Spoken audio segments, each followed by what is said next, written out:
No, my no. volume, everything. Luckily, your camera's off and we can't hear you. Perfect. Mock me once more. Hey there, Anita. How you doing? I'm good. How are you? Good, thanks. We don't care how Jeff is doing. I don't even care how Jeff is doing. We're all good. I had a stroke last night. Did you? Don't care. So we finished up watching another movie. We did. Yes. So what did you think of it? 1984's Jodie Foster. The No. I went looking for it after actually on MB and I couldn't find it. So it's like, I'll have to find it somewhere else to watch it. Or I'll find it. I wanted to see how similar it was. And so I read the storyline and it's not similar enough for me to call it. Oh yeah. Well, I know the scene where she's accosted in The Accused is a horrific scene. Yes. In the Jodie Foster one, in a bar room or a pool table and all that kind of stuff. So I can imagine it's quite different. Like that, like his anyways, we shouldn't be talking about the one we didn't. I know, right in depth, right from the first get-go. Yeah, now I haven't seen the one with Jodie Foster. I look forward to seeing that after watching this one. But yeah, so Loretta Young, this was the first movie I've ever watched with Loretta Young, and I thought she did a pretty good job. I did find that when she attacked her attacker, I did find that was a little bit rushed and a little not quite good. I thought that was a weak part of the movie, but I thought leading up to it, it was pretty strong.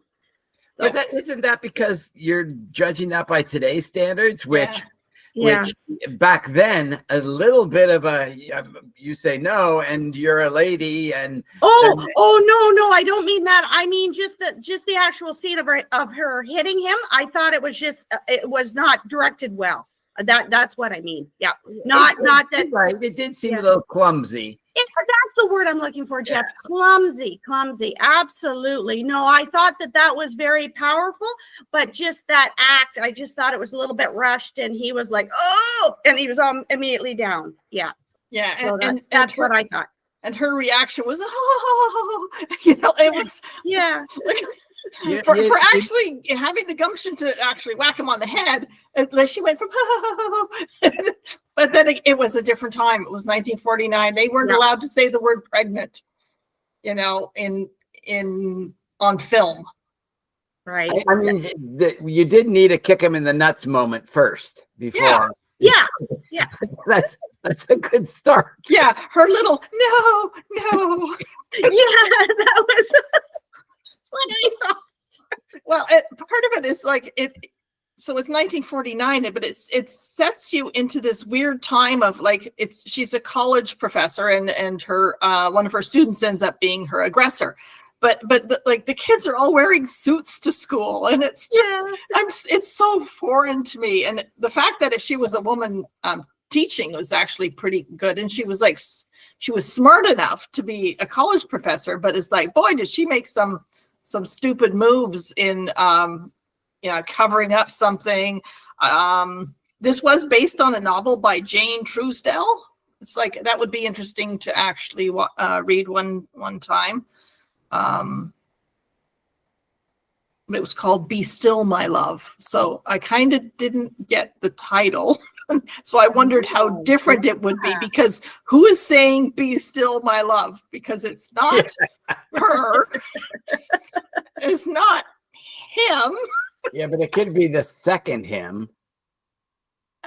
So it could have been Robert Cummings, who played Warren Ford. Robert Cummings, that's the guy who I identified with more, because of course I see him and I'm thinking, okay, where have I seen him before? And I do a little check on NB, and he was someone on Bewitched. Of course. And I'm not too sure, but I think he was Gopher's father on The Love Boat. Yeah, could be. Yeah, so he starred in all kinds of those things. So if you're on Bewitched, you're either a witch or warlock, or you're a client of Darren. And he was a client of Darren on season 7. So the episode was Samantha and the Troll, and he played Mr. Berkeley and his hair tonic. So it was like things you remember, it's like, oh yeah, I've seen that guy before. And it's yeah. Now I need you both to try and solve a mental block of mine. One of you hopefully will get this. So there's a famous line, I believe, in a movie where a guy says "j'accuse." Because it's excuse? No, j'accuse. Like I accuse you in French, but I'm thinking Pink Panther. Because I can imagine him going. I can see Peter Sellers saying that. Yep, I think I'm leaning toward Pink Panther as well. But I've never heard. I can't say for sure. You don't remember hearing it very much like a j'accuse in my mind, it's almost in a comical kind of way, but that's because I'm already thinking Pink Panther. But it was very much like a statement line where the guy just says the one thing, a j'accuse. And I mean, who would be uttering a French line other than the Pink Panther in my brain? Well, could it have been one of our movies like Jean de Florette or Judgment at Nuremberg or something like that? Yeah, you're right. It could have been another movie like Jean de Florette. I know, when you get those words like in your head. In my head, it goes, it's a big thing. Not Jean de Florette is so small. Right. And so my mind is, this is in the zeitgeist. Right.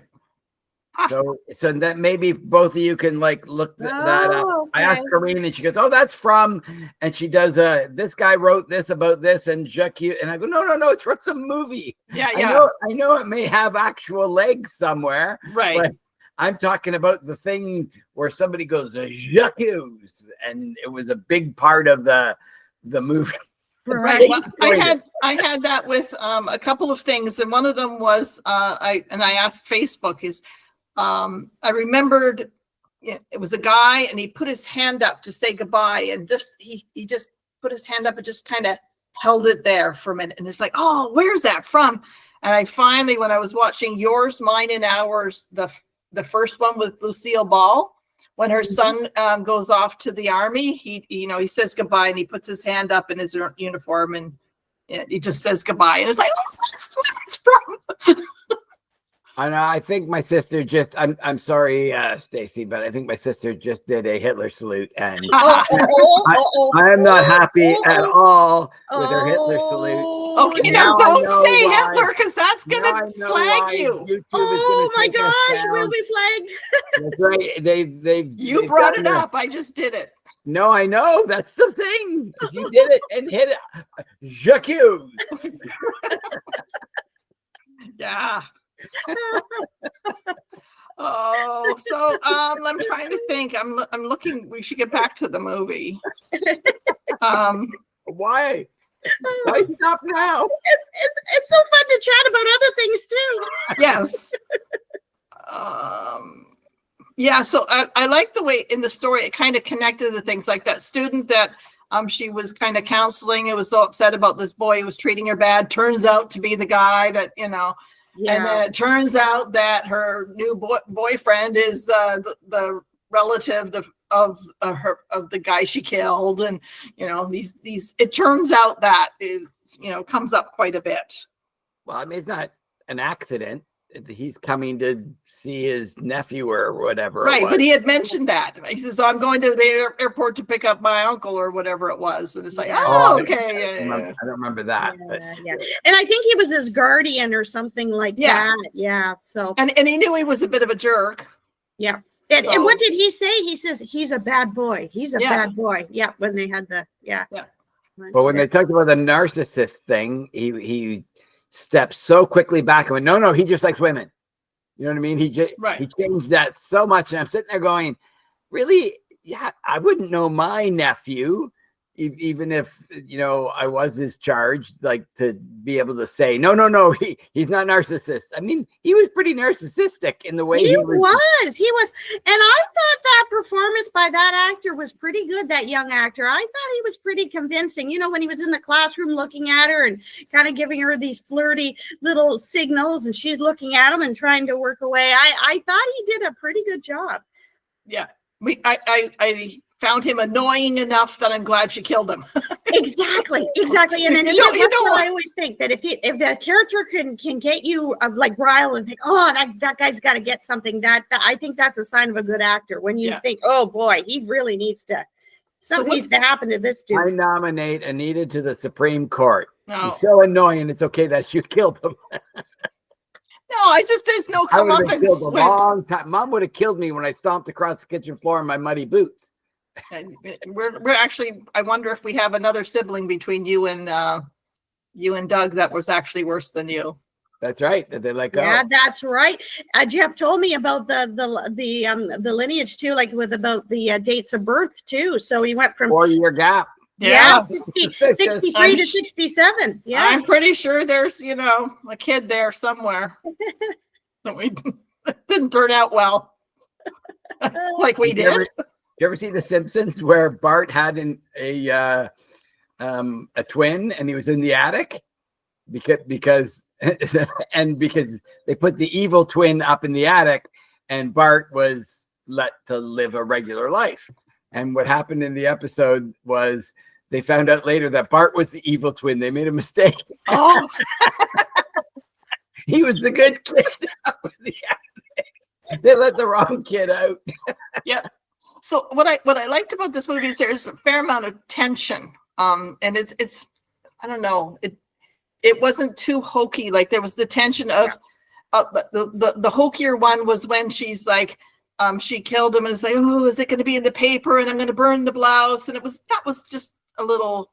See, that's what I meant too about the overacting too. And I know I brought that up about the swimmer and things. I don't know if that was more of a thing back in those times where now it seems like the acting is more sophisticated now. Yeah. But they're just like, it just seems so prompt, like just so curt and just, like Jeff said, so awkward, so clumsy. And I just didn't. But it wasn't bad enough that we couldn't look past it. Exactly. But it definitely was there. The other tension was when the truck driver came in and was going to be able to identify her. And it's like, it's going to go on with that. Like that one was kind of good for me. I like that one. That was the scary part that I thought, oh, she's in trouble now. But I did not like, the ending was way too ambiguous for me. I would like a little bow wrapped up just a little bit nicer, please. Me too. And when the final scene where they zoomed in on her and her face and everything as she's sitting there, I thought, oh, don't end it now. And then it was the end. I thought that too. I thought, no, it wasn't a satisfying ending for me. I wanted it to be wrapped up more. I didn't mind the ending. I did really like the movie though. I was at the very beginning and maybe the first 10 minutes I went, oh, this is going to be a Leave It to Beaver-y kind of setting. And like Anita said, everybody's wearing a suit and you forget that that's what they did back then. You look at old, they have a lot on TikTok where they'll redo up video from 1912 in Ireland in the poor streets or whatever. Like somebody will have a video of that. And you'll see the little kids that are starving come out, wear suits, and they're fighting with each other, and they're 7 years old or whatever, and they're playing, and they're wearing little suits, these little kids, as they're playing in the street. Yep. And like, did you know the first president that sort of brought out the fact that we don't wear hats? Because we always wear hats. In fact, if you look at an old picture of a sea of individuals, it's all men in hats. Yeah. Like, and then all of a sudden people stopped wearing it. It was Kennedy. He allowed men to not wear hats anymore because he didn't wear a hat. He didn't put a hat on. Okay. And women wore gloves too. But that was, actually. sanitary thing. Exactly. And I remember like seeing footage of JFK's inauguration, like his father Joseph had the hat on, but that's true. Like he wasn't wearing a hat, like even during that. So, okay. Like, are they sun protection? Like, are they covering up the fact that they can only bathe once a week and so their hair's a mess? Like, it was like the suits. It was the standard. And it's almost like Kennedy liberated the men from having to wear hats. That was the thing, that because he was so revered and then died. And, when you die in that situation, you're revered as a wonderful, wonderful president. You know what I mean? In fact, if Trump would have been gone, then he would have been remembered as a wonderful, wonderful president. Yeah. Well, and I Love Lucy was also they would wear suits all the time. Fred would be wearing a suit, and it's like, I get Ricky, but Fred shouldn't be wearing a suit very often if he's a landlord fixing the plumbing and stuff like that. But so I can't remember if they started in suits and then they got more casual. I know they got more casual when they moved to Connecticut and the farm. But they wore suits. That's the difference between. Who moved to Connecticut and the farm? Oh, Lucy and Ricky. They moved to a farm. That's where she had for how many episodes? For how many episodes? Oh no, they moved. In real life or in the show? Well, she lived in Hollywood, but so. He was centered in New York that's where his club Babalu was, and they did a let's go to California thing, and so they did a road trip to California. Half the season was spent doing that, and then they also went to Europe. And I don't know where that is, but then they bought a farm in Connecticut, and Fred and Ethel managed it, and they grew chickens, and then Lucy took the riding lawnmower over the tulips. And how many episodes was this? I think it finished on that. Oh, yeah. I think it was the last season. I think so too. Wow. And I don't think they did Europe from there. I think they did Europe from the apartment, and they did have two different apartments. So, well, I knew the very beginning was a totally different apartment where behind them was a glass window. Yeah, and then in the normal ones, it was like closed off. You didn't see piano or whatever. Mm-hmm. But anyways, this movie, yes, I believed her. I didn't really believe the boy who died too much. He wasn't that believable. Like he was trying too hard, but I thought she did a pretty good job of pretending everything's all right, but inside having the dark secret that she doesn't know if it's going to come back and hurt her. Like I thought the psychopath in her, I thought was hidden properly. Not enough that we could see it, but they couldn't. Right. I thought she was that was a very nuanced character, I found. Yes. How come they so quickly thought she was guilty? Was that because it's TV or movies and it was directed that way? Or was that because that's what would have happened in that situation? I think in that situation, they would never looked at her. Right. Yeah, that's a good question. Because, well, I know what I thought at one point was that when there was the tension between, like, she didn't know if she was going to get blamed. And for a minute, I thought that student Susan, who was upset that her boyfriend is jilting her, and she had said he got me pregnant. And so I thought she was going to get blamed. And then would Wilma Tuttle say, no, it was me. Yeah. That I thought would have been a really good tension plot. I thought that's what was going to happen. That this, like, Susie was going to be blamed for it, and then Loretta was going to have to, or Wilma was going to have to take. Yeah. And I thought too, I wondered at the beginning remember how he had her at the water, and she looks down, she sees all the rocks, and she's like, oh, I'm afraid of water. I'm afraid of this. This is so high.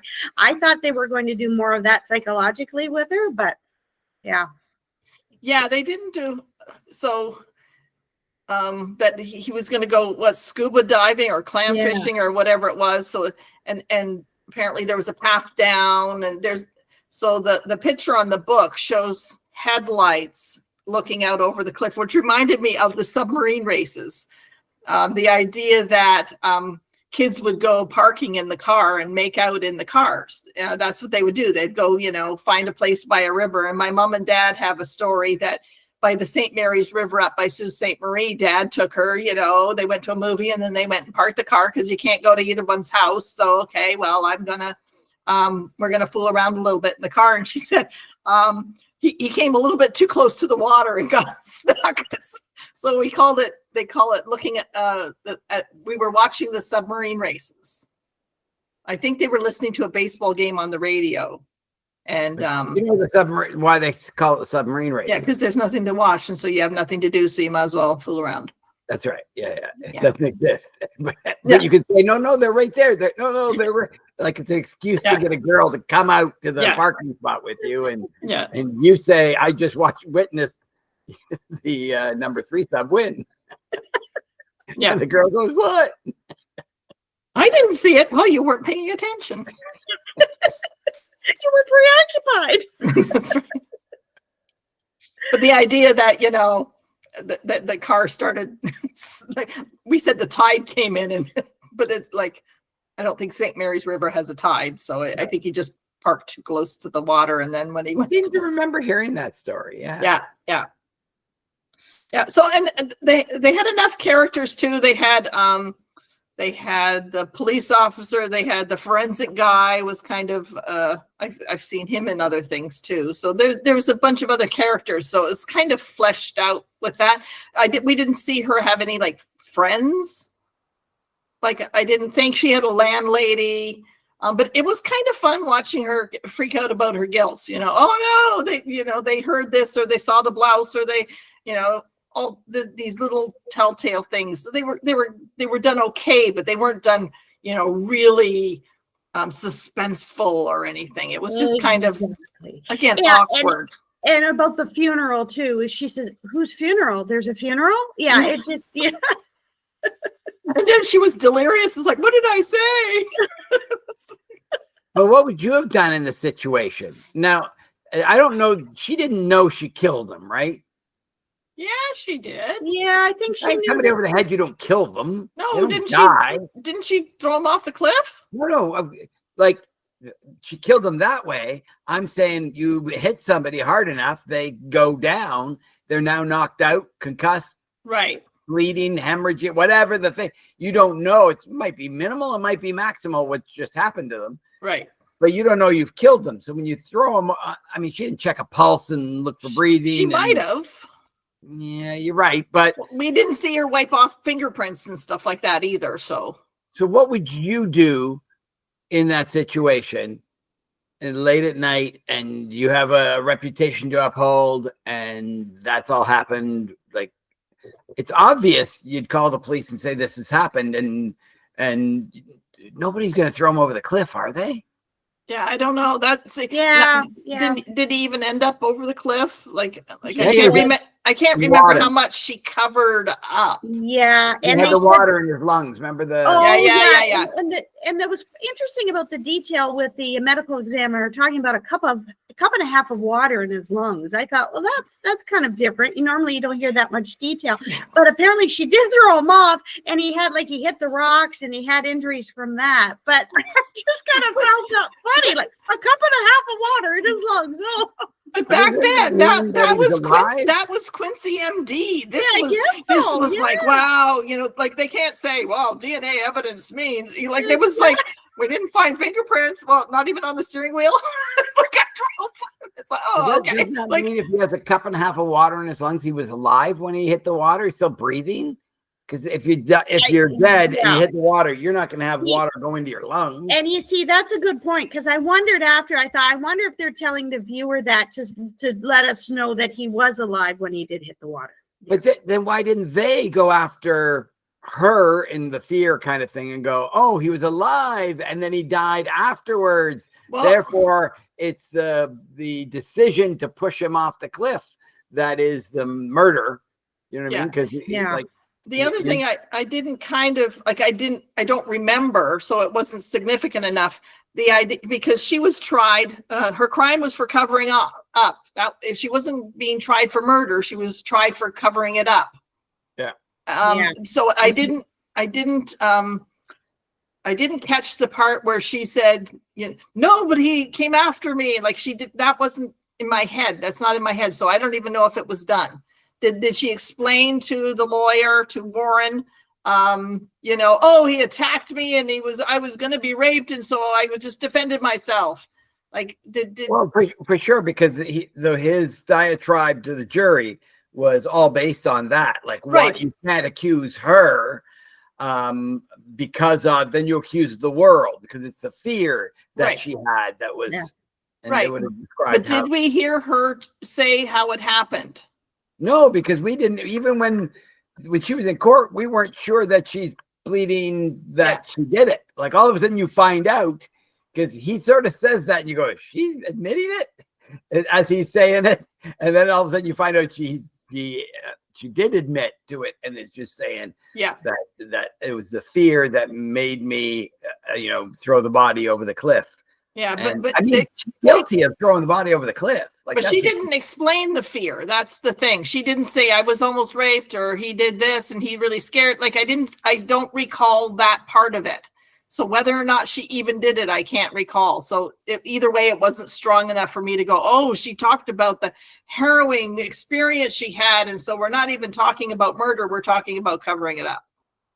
And she did. She shouldn't have covered it up. No, that's what you're not. No, she shouldn't have. Yeah, there were a lot of nuanced pieces in this film, that's for sure. And in some ways, it was good, but it wasn't overly clear. That's because I don't remember her doing that either, Anita. So I was. Yeah. I mean, you could have said, if you wanted to not look like you threw him off for covering up, you could have said he attacked me out here and I hit him over the head and he fell off the cliff. Like if you would have said that, then everything lines up with the evidence and he's dead, rather than, so if you want to get away with it, that's sort of how you do it. But instead she leaves and pretends it never happened.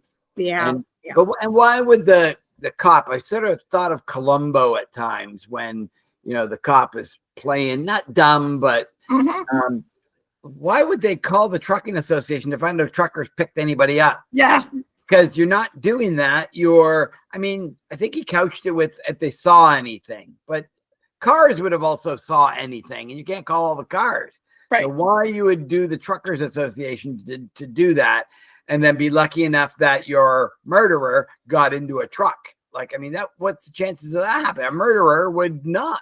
They'd take off in their own car. They're a bunch of kids who are out being rambunctious that night. Yeah. Now, and she was scared that he was gonna be able to identify her, and then he didn't. And so, what does that mean? Was the trucker covering up for her? Did he think, oh, she was sweet, I'm not gonna get her into trouble? Like I kind of didn't know how. I think I figured that one out. That was the fact that when he saw her, she was a meek person hiding everything, and then she's a psychologist, way out of conditions of that. He would, if he saw the first girl, he might have said that's her because she was being beat upon, but this is a statuesque woman of power almost. Didn't even recognize her. Even imagine it's her. Like, but it just goes to like the eyewitness thing. It's it convicts so many people, and apparently it's flawed a lot. It is. They've done studies about that too. Like even the color of shirts, people have. Oh, he was wearing black. No, he was wearing gray. No, he was wearing blue. It's all over the map. But I remember that too. And he looked right at her and said, "That's definitely not the woman. No, that's not her." Yeah. So they created that tension for no reason, sort of. But I mean, okay, they have tension. They could have left a little bit of him going, I don't think it was her. You know what I mean? Like, so that it could go in, but it's almost like she has to be. Why the cops would continue on if they put all that effort out to get him in, and he goes, "It's not her for sure," and you got to go find the person. Like that kind of thing. Like, I don't know. There were two. We look at this from a 2000s perspective of doing it properly, and that's 1949, and that's. Seems like they would have, I didn't even mention DNA evidence once. Yeah, and I was surprised. And they were talking about the fingerprints and how the frog would have removed the fingerprints. It's like, oh, oh. Okay. What about DNA, folks? I didn't know that. I didn't know fog could remove fingerprints. But all these details, and Jeff knows I like my details. It's like, oh, that's interesting. I didn't know that. It's like, is that even true? I'll look that up. Yeah. And I do like how that, we took the body apart and found out there's water in the lungs, and okay. So yeah, no, I thought it was a good movie. If it tells you about sexual harassment in the 40s, 50s, it's like, it certainly is a different kettle of fish nowadays. What was that movie? The Puerto Ricans, the Jets, and the West Side Story. West Side Story. So you watch that, and it's all about these punk kids, and the cops going, "They're punk kids," and yet they just want to dance. Let us dance. They're not that punky. I mean, they want to brawl also, but it's like, I guess you could be afraid of those people, but compared to now, yeah, it's pretty tame gang pretty violence. Tame, yeah. Yeah. Although I think one of the questions that I think was asked that I thought was significant for me is when she was talking with that Susan and about how badly he was treating her, and she said, if he makes you so unhappy, why do you stay? And it's like, there's so many people need to be asked that question. Like, why are you staying? Because there's so many people in, marriages and relationships that it's like, oh, this is sucky. And it's like, ask yourself, why are you staying? Yeah. So. Well, the pain of leaving is greater than the pain of staying. Sure. Well, it's sort of the reason. Yeah. No, I think people need to ask that. So I think some people don't know why they stay.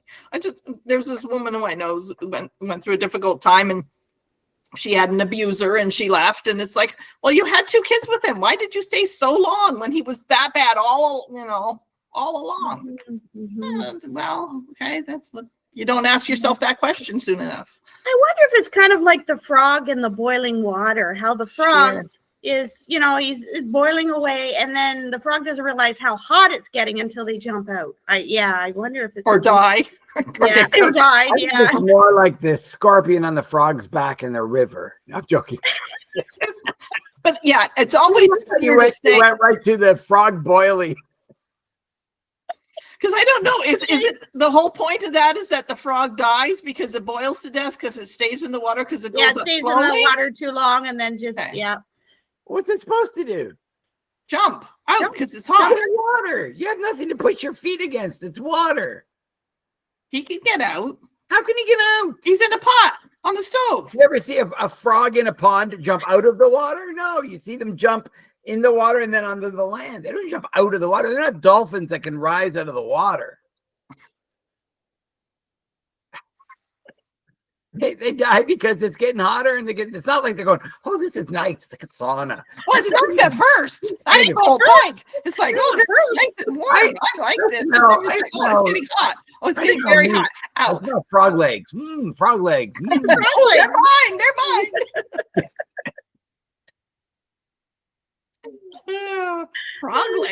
Frog legs cooking. Yeah. I've had frog legs before. In How did we get there? Guess who's the frog would say, guess who's coming to dinner? Me. That's right. That's another movie title. That's right. How to cook humans, how to cook for humans, how to cook 40 humans, how to cook for 40 humans. Yeah. No, it was in The Simpsons, and they go into the spaceship. So there's 2 Simpsons references in this thing alone. It references, though, if you watch The Simpsons, you realize that everything on the planet. Part of the cultural. So it's the family gets brought aboard the UFO, and Lisa is watching and getting worried because they're feeding them whatever they want to eat. They're just like, and Homer loves to eat, and so Homer's getting fat, and he just keeps eating, and they're watching. Oh, eat! They're loving the fact that the family is eating so much. And then Lisa is trying to figure out why they're doing this. She finds a book, and she like looks at it and goes, "Oh my goodness, look at the title, How to Cook Humans." And so she comes out and says to the UFO guys and goes right in front of the family, "Dad, stop eating. Look what I found. They're guilty. I accuse." They're guilty of trying to fatten us up. And the family goes, "Oh my goodness, we've been hijinxed." And so what happens is the UFO guy takes the thing and goes, "I can't believe you would think that of us." And he goes, and he takes some dust off the book and says, "How to Cook for Humans." Oh. And then the family goes, "Ah." And Lisa goes, No. And then knocks more, "How to Cook 40 Humans." And they're back to, "Oh, I can't believe you think that of us." And then the UFO guy blows up, "How to Cook for 40 Humans." So it's funny. And I remember those two, Jeff, they were green and they were salivating. Yeah, they got the glass bottle over their octopus heads. Yeah. I'll find it on video and send it to you, Anita. It's on YouTube, I'm sure. What else? And I think that whole thing of cooking humans, cooking for humans, that I think came from a Twilight Zone episode where that sort of happened. I think they took that from another.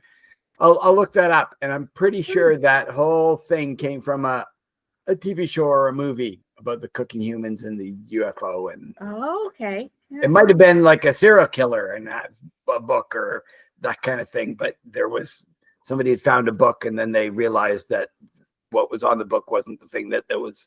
I think it only happened once in the other thing where they cook for humans kind of thing. They seem like listening so intently, and I'm going on about The Simpsons for 5 minutes now.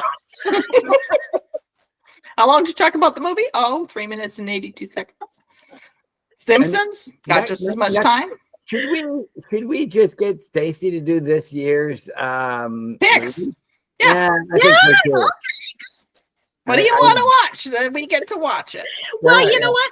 I think we were going to go with the 4. I would pick 4, then you would pick 4, and so on. We're happy with you picking them all. Yeah. Yeah, because I have 2 possible choices for my next pick. One is a movie with Dustin Hoffman and Mia Farrow. It's on MB. It's called John and Mary. And then also, as we were chatting, I think Guess Who's Coming to Dinner? Is that on there, Jeff? Because that might be one we could watch. So I've got 2 options there. No. It's not there? Okay, because I know John and Mary is, but. Yeah, I could probably get the other one. Well, what I noticed about this movie is that it had 6.8 stars. But Rotten Tomatoes was 100%. So I thought, okay, somebody really liked this movie, I guess. Yeah. So I didn't think it was that good. But no, that sounds good. Either one of those movies would be good for me. Okay. Yeah. All right. I mean, we could just do one and then the other the next time. Sure, we could do that too. Yep. Jeff's looking to see if he can find Guess Who's Coming to Dinner. I can, but it's humongous, 64 gigabytes. It's in 4K. Like, like, I don't even know if that could be downloaded. Anyways, yeah. Oh, well, okay. We'll start with John and Mary then. Okay. I've never heard of that. I haven't either. My friend Heather actually mentioned it to me, and she said, "Have you ever seen the movie John and Mary in 1969?" And then lo and behold, I was on MB, and there it was. You got to watch it. You got a great responsibility picking these movies. We may vote you off the island if the because you're too good. Bad. No, if they become bad. No, if they all of a sudden, like, if there's. I base my movies on nudity, so if there's not enough nudity, I'm not going to be liking these movies. Yeah, there was almost nudity. There's no nudity. He was wearing a bathing suit. And the swimmer was almost. Yeah, almost. Well, I love that the fact that the guy was wearing his costume was. Can you imagine the costume designer going, yeah, he's gonna wear one? He can't change into a different pair or anything. And you don't have. Did we even have flashbacks of other times? Not much, did we? Well, what I don't get is that until the guy said there's a way down the path, I assumed he was going to jump off, and he was going to, because he said to her something like, I'll show you what I can do. Like, in other words, I didn't know it was 90 feet. I'm thinking he's going to jump 90 feet into the water to impress her. Like, is that what he's doing? But then later you find there's a pathway down. He must have known about it because he knew about that place. And so he was going to walk her down. Yeah. But the way he acted with her didn't allow for him to walk her down. You know what I mean? Yeah. Like, it was weird. If you really want to isolate her, walk her down where the water is louder. No one will hear her screams. That's right. All the stuff. If you're really wanting to come onto her, do it there. And to say to her, why don't you come in with me? She's not prepared. What do you mean? Right. I'll just wear my clothes and take off my clothes and go for a swim. Like, and you really expect that to happen? Yeah. And it was Malibu. And it's just like, okay, Malibu is so different now. And the fires have just gone through Malibu. So it is just kind of like, oh yeah, Malibu was just in the news. I was looking for the 2.5 Men house too. See if it was there. Yeah. That's in Malibu. It's in Malibu. On the sea. There's lots of people in Malibu, very wealthy people. And I think some of them don't have houses anymore. Yeah. They have another house somewhere else though. Most of them do. That's the thing. You're like, it's tragic that fires wiped out a whole community, but most of them were quite wealthy. Let's not talk about how tragic it was or wasn't, because we're going to get demonetized. Worse than demonetized. We don't make any money. So okay. Hey, stop with that. Stop with that. No, twice. She did two. Oh no. Right-handed. Yeah. Well, a Japanese and a Nazi salute. Yeah, I don't know. But yeah, no. So I'm enjoying these movies that it's like I had never seen that before, never had a clue.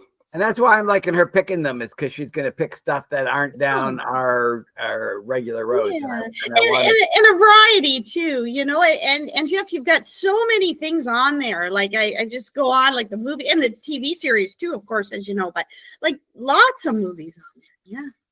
Yeah. Well, I thought it was interesting. One of my notes here was that he liked the abalone fishing. And I don't exactly know what abalones are, but they're like a mollusky kind of thing.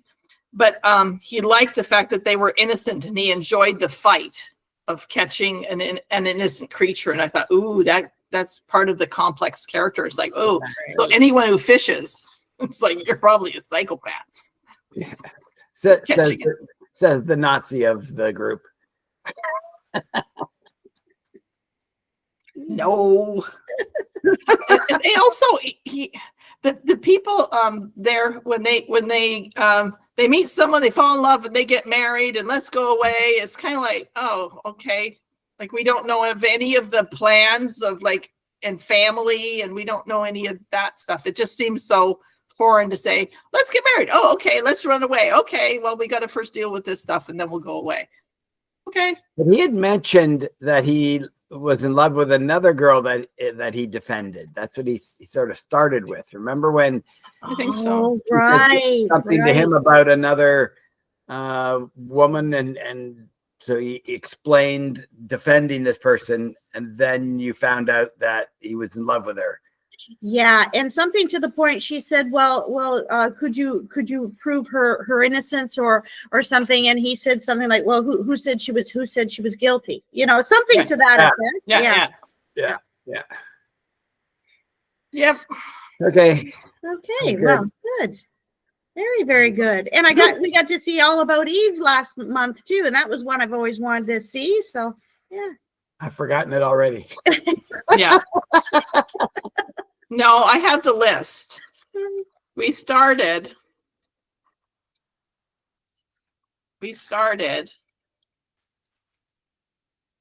January 2019 with Sling Blade. Yeah, I do remember Sling Blade being the first movie. Right. And then we went till COVID, and then we started again in 2021, January 2021 with Jojo Rabbit. When I moved here, yeah. Oh, I remember Jojo Rabbit. What a great movie that was. Yeah. And then we did some good ones and some not good ones. But yeah, so we have pages and pages of these. Now it's like. Oh, Panic at Needle Park. That's an Al Pacino movie. I'm thinking that's heroin.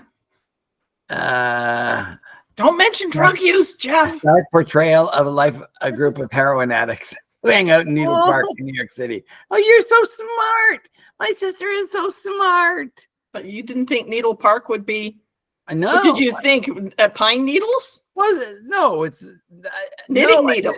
I just got guy's last name might have been Needle, and so like that's Dan Needles. Needle Park.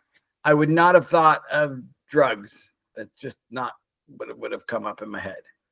Okay, that's the first thing that came up in my head. Maybe I knew something about it anyways. Maybe, yeah.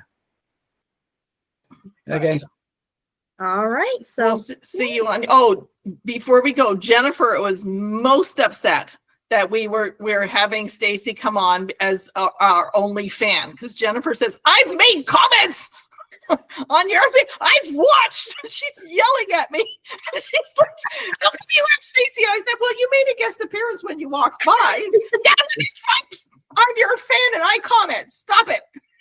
You don't even consider me one. It's like, well, if Stacey ever bites the dust, we'll have you. Stacey starts picking bad movies. And that's right.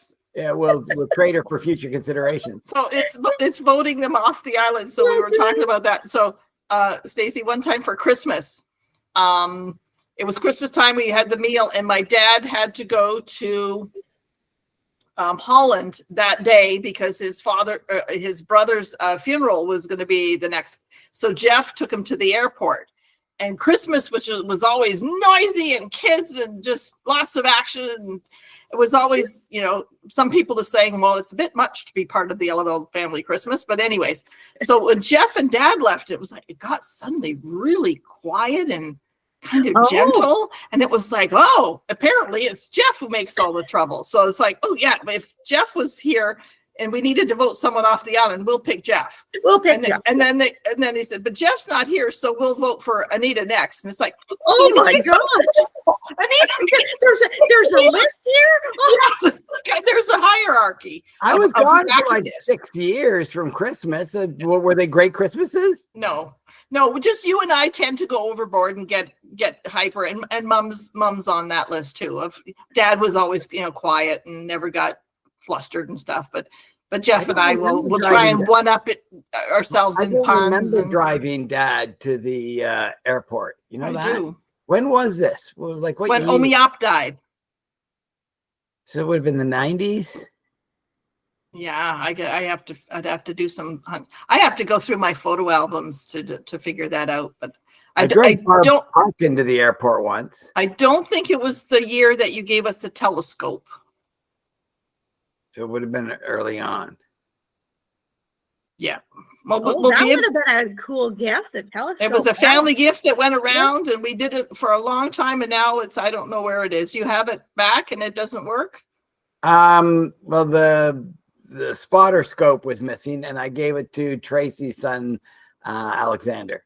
Okay, because like it went from family to family, and I think little pieces got missing from place to place. I have a telescope, and I used to use it all the time. It's fascinating. Yeah. There's one you can buy now for about $500, $600, and it's pretty small. It's looks like sort of some teeny pizza box, and it's got a lens on it. And you put it up, and what it does is it keeps a very long exposure and keeps moving the thing exactly the way the Earth's tilt is happening. Like it knows the GPS coordinates of where you are, and when it's looking up there, it knows. So it watches it for like 5 minutes, and you will see what you're looking at is one star. And even if you look through it, you just see one star because it gathers light over 10-minute period perfectly. You see the whole big swirling galaxies, all throughout the sky on this reasonably cheap telescope. And it's got a camera built into it. So you take pictures of galaxies and nebula and like really cool. Ooh, I live in Hamilton. We're basically a flashlight. You know, there's always light in the sky. Light pollution. That's right. But even they were showing the pictures they took in light pollution, and it was amazing. Right. But it was a bit of a fake because it's just 10 minutes exposure of the thing you're looking at, and then you get the image. But I mean, after a while, you get the image, same image you can go download on the internet. So like, what are you looking at? Like, you can't see it. Like, it's not like you can look through the lens and go see it. Right. Did you see the eclipse we had last year? Yeah. That was in your area, Stacey, you too? Yep. It was here too. Yep. We sat and watched it with some grandkids. Yeah. It looks like a giant fried egg. That's a picture I took of it. Oh, with it's a fried egg. Isn't that it's a cool? fried egg. That is neat. Or a booby. Yeah. Sweet. That was good. We ended with the word booby. I like that. You did with that. Should have just hung up right then. Yeah. Stop recording. Anita said something stupid. Stop recording. Bye, guys. Stop recording.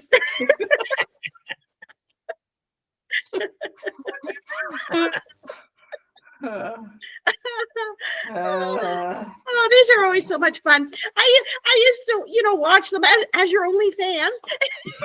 Including Jennifer. And I would laugh. I think, oh, these are great conversations. Now I get to be part of them. Well, Jennifer's comment was, I already heard about menthol poisoning because you mentioned that. Who is that? Oh. That's an alien. I found this when I was out for a walk. And okay, you're a squirrel too. You bring something weird home. Who is that guy? He's got a name. So I thought it was because in my mind, because of the head being all wrapped up and the big nose and stuff, I thought maybe he was like some kind of Muslim scholar or something. He sort of looked like one. And then I look it up. Actually, I gave it to AI and it goes, oh, that's so-and-so from SpongeBob SquarePants. It's an octopus. You can tell by the bottom of the feet that it's an octopus. So that's what that was. It was a SpongeBob SquarePants. That's racially what do you call not good to be? Yeah, Wonder Woman, Diana Prince, the lasso of truth, and the what her bracelets of something. Yeah, her lasso. Now I can look up her dress, but you can't. And I think Cyprian gave that to you, didn't he? That's right. Yeah. And then I've got. So Sip should comment. We should hashtag all the people that we. There's Shelly. Shelly. Okay. The turtle. I got that in Cuba for Jeff. Yeah. I got that for me. And then I got this Christmas. It's a little crow. Oh, nice. Indian crow. So you have little doodads. I got 4 doodads next to my. I have stuff like that, and it annoys me that I have such. So I was part of a citywide scavenger hunt, and they asked you to do things, and so you had to take pictures of places, and you had to, do these things, these activities, and then you got points, and then yay, you win. So the one time they had asked, take your pet for a walk. I didn't have a pet. So I got a stuffed animal, little doggy, and I put a string around his neck and I dragged him across the thing, and I videotaped taking Rover for a walk. He's just being dragged. It's a good boy. You love your walk, don't you? So Rover's sitting on, under my television. And then I went to a fundraising dinner, and I got, you get the little prize. And so it was a fox, a stuffed animal fox. And so I don't want to keep a stuffed animal fox, but I can't get rid of it yet because it's all this scratchy stuff that is like, there's memories wrapped up in it. And so, yeah. Did you watch that link I sent to you? Which one? I told you to go to folders. Click on folders. Yes. So it said the song, and I watched maybe 45 minutes of it. I haven't gotten to the song yet. What song? You said it's singing. No. Yes. That's what I read. No, I said stage and concerts or something. Just put up singing you might like. Something. You didn't write something. You wrote singing. Something. Singing. So I'm listening to Carol Burnett and it's like, oh, okay, they have Lucy. Oh, like, no, Carol Burnett. So I'm waiting for the singing. Honors for I'm looking for this. Yes, and I loved it, but I was looking for singing. I was going to have to backspace or go back and look because I don't think I guess have to sing the song together and have a laugh or sing a song. Like I'm waiting for it, and it's like I'm half an hour into it and there's no singing yet, Jeff. So Stacey might like it. It's under folders, then click on folders, then go to award shows, and then it starts with the word like the 16th or the 19th or something. So it doesn't say Carol Burnett to the very end. So you don't even get to see the words. It's sort of hidden. But it starts with the 16th and the 19th. And then the Kennedy honors. Kennedy honors. Oh, nice. Okay. It's all about Carol Burnett. She has all like Harvey Korman and I would like that. And, and talk about it. And they show a lot of really good clips. Like it's a very interesting excellent part on her life, I guess. Yeah. Oh, good. I'm going to check it out. Yeah. I love my Carol Burnett. She's pretty cool. Like that. Kind of, sort of. I almost got to sue her, didn't I? You did. Why would you sue her? Well, Jeff and I went to the concert. We went to the casino, got tickets, and Jeff and I'm going on a date with my brother to see Carol Burnett. And we don't know exactly what the program is, but we're assuming it's a bit of a Q&A kind of thing. And that's exactly what it was. But so we got there really early, and so we're walking around, and we're not gamblers, so we're not going to gamble at the casino. So we got there really early, and there was the box office is over there, and there's those velvet ropes like they used to have at the bank, and it goes down, like so you have to go all the way through, 30 of these to get to the box office, and it's like, well, Anita's just going to jump over them, and so I lifted my leg. And as it's coming down, I realize that my foot is going to catch on the velvet rope. No. So I can either fall and take all of them with me. And does that, when I hit that one rope, is it going to do a chain reaction and knock all of them down? I'm trying to fall gracefully. So I end up, kind of clunking down. And thankfully nobody was there. I mean, it was the staff. That's how early we were. And the lady rushed over. He's like, no, I'm fine. I'm very embarrassed. But she said, can we get you anything? It's like, well, Carol Burnett could come visit me. See what I'm doing? She laughed. It's like, okay. Isn't that neat? And she asked me one of the questions of the evening. She said, does anyone have questions? And so my question was, what is your favorite charity? So it gave her a chance to talk about her favorite charity. And I thought that was a really smart question. Yes, that is a good question. That's something that a lot of people wouldn't ask. So that was good. She probably liked that too. Yeah. It was a different question for her. Yeah. And I also had a book prepared. I had a little notebook, and I put in it questions and potential answers. So the book was, just in case you get to one of these events and no one has a question to ask you, it's crickets out there and you don't know what to do. And so you can always open this book and here are some questions. And some of them were like ridiculous questions of silly things, but they were done pretty well, I thought. And my compliment to her was that I just finished reading your book. So again, it was a plug to her book. And I said, it's nice, concise little chapters. It's just perfect for taking to the bathroom with you. It's just long enough for each chapter. And I said something about being constipated or something. So yeah, that's what I said. She find that funny though. Yeah. So I think she's got a wonderful sense of humor. Everyone who's met her just loves her, and her show was great. And, yeah. So she signed my book, but how she signed it is they took my book back and they gave it to me, and it's a label that she signed that they slap in. So she sits at home and writes out her name 100,000 times, and they have it and they can slap it in. So her assistant slapped it in. But it was like, this is as close as I got to Carol Burnett. And I'm happy. Yeah, I would be very happy with that too. Yeah, she was delightful. Yeah, she's definitely someone I would like to meet. Most definitely. Yeah. Yeah. So, love for Carol Burnett. Yep, for sure. All right. So as always, this was fun. Guys, we keep saying we're done, and then we keep talking. We keep coming back, so we're doing something right. Yeah. Yeah, she has to. She has no choice. It's not co-starring, it's now starring. Jeff, okay. See you next week, Mom. Okay, bye. Bye-bye.